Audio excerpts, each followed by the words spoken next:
Birth is an angel's descent to earth, death is its return to heaven. Words like these often don't carry any real meaning for most people. But today, the story we're going to talk about will tell you about the departure, or perhaps the salvation, of an angel-like woman, leaving behind thousands of questions, fears, and anger. I will tell you about dark secrets hidden in the shadow of religion in southern India, the world's most populous country. This story is not only about a tragic murder but also about a 28-year-long struggle for justice. It took years for justice to be served, as the powers and mysteries behind the incident made it extremely difficult to uncover the truth. This is the story of the mysterious death of a 21-year-old, beautiful young nun in 1992 and the unveiling of the secrets surrounding her death years later. Here is the terrifying and mysterious story of Sister Abhaya. Let's go back to the beginning.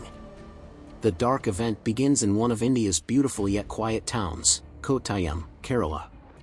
In 1992, in this region with a significant Christian population, churches and convents played an essential role in people's lives. These religious institutions were not just places of worship but also centers for education and social support. St. Pius X Convent was one such institution, providing many young women with both shelter and education. One of these women was 21-year-old Sister Abhaya. At a very young age, Sister Abhaya made a significant choice to devote herself to God. From the night she made that decision, every day, every hour, and every minute of Abhaya's life was spent in the service of God and humanity. She moved forward quietly but resolutely, without ever straying from her path. Abhaya lived a somewhat uneventful, ordinary life with the other nuns in the convent.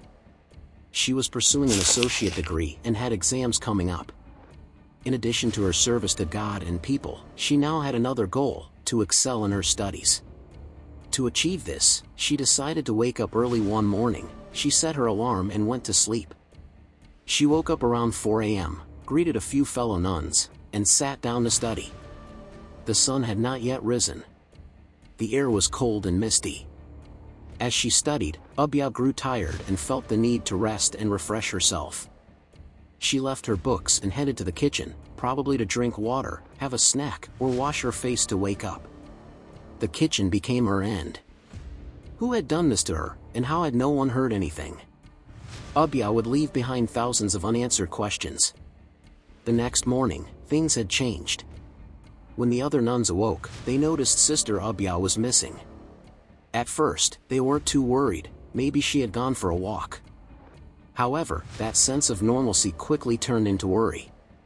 When they went to the kitchen, they found water spilled on the floor, an open water bottle, and one of Abhaya's slippers.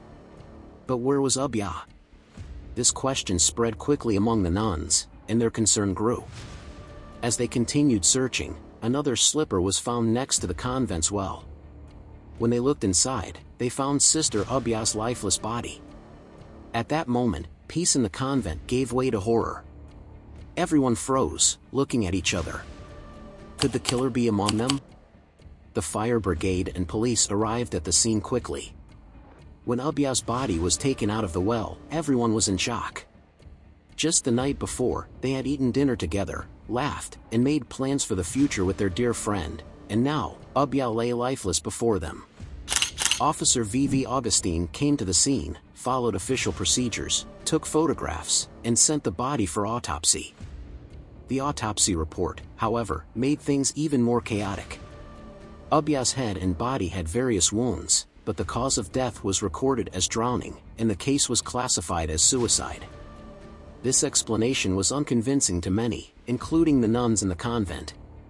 Why would Abhaya, who had woken up early to study for her exams, suddenly take her own life?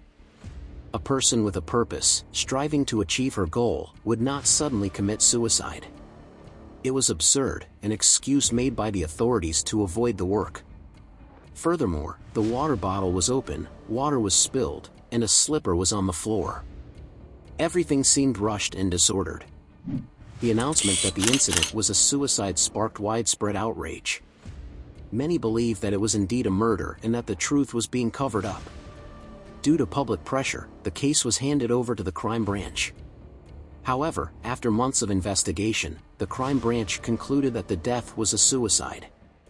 It seemed that once again, in India, nothing had changed. The value of a woman's life was insignificant and meaningless. Meanwhile, Abhaya's body had already been buried, and her clothes destroyed, leading to the loss of critical evidence, or perhaps it was intentional. As public and media pressure increased, the case was taken over by the Central Bureau of Investigation, CBI. CBI took a different approach, re-examining old witnesses and gathering evidence.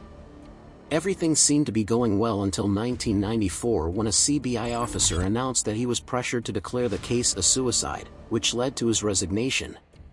This statement thickened the cloud of mystery surrounding the incident, causing the case to resurface nationwide.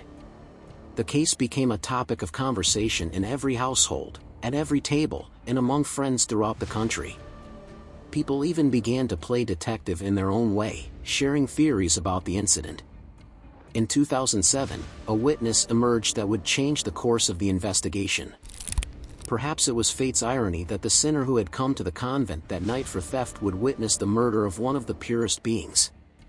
This witness was someone who had tried to commit a theft near the convent in 1992, and he decided to share what he had seen that night. According to his statement, 2 priests and a nun were present at the convent that night, and this raised suspicion. This testimony brought a whole new dimension to the case. Based on the witnesses' statements, CBI identified 2 priests and a nun as the main suspects, including Father Thomas Kador and Sister Sephi. The witnesses' account brought the allegations of cover-up that had persisted for years back into the spotlight. In 2008, charges were brought against the suspects based on this testimony. Numerous hearings took place throughout the trial, and finally, in 2020, 2 main suspects were sentenced to life imprisonment for the murder of Sister Abhaya. Thus, this 28-year-long, complex case, in which justice was elusive, was finally solved with the help of a thief. Throughout the years, many different investigative teams had been assigned to the case. When local police first arrived at the scene, they made significant errors in the evidence collection process. V.V. Augustine's report contained numerous deficiencies, and the photographs from the scene were inadequate. Abhaya's body was buried shortly after her death, and her clothes were destroyed, which made evidence collection impossible. The crime branch's months-long investigation also yielded unsatisfactory results. These errors and shortcomings delayed justice and fueled suspicions of a cover-up. Even after CBI took over, the initial report claimed the incident was a suicide. However, due to widespread public and media backlash, the court rejected this report. CBI officer Varghese P. Thomas stated that he resigned due to intense pressure, which completely changed the course of the case. This statement led to the case being reopened and a deeper investigation being conducted. In the 2010s, narcoanalysis tests were conducted regarding the incident. These tests aimed to shed light on inconsistencies in the suspect's statements and clarify what had happened that night. However, even the results of these tests were controversial. It was discovered that the CDs containing the test results had been tampered with. The tests conducted by Dr. Malini were deemed inadmissible by the court, leading to the formation of a new investigative team. This further delayed justice. Finally, in 2020, the court found Father Thomas Kador and Sister Sephi guilty, sentencing both to life imprisonment.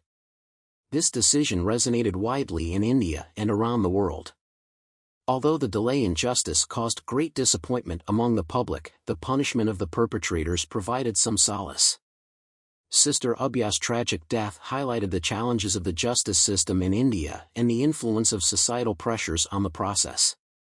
It particularly showed how difficult it is to be a woman, even if one is a nun. This story demonstrates that justice is not always easily achieved and sometimes requires years of struggle.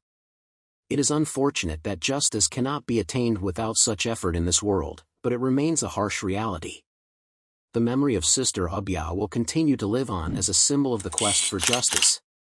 What do you think about this tragic and complex story?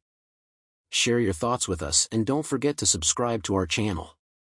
Your support helps us share stories like these. Thank you.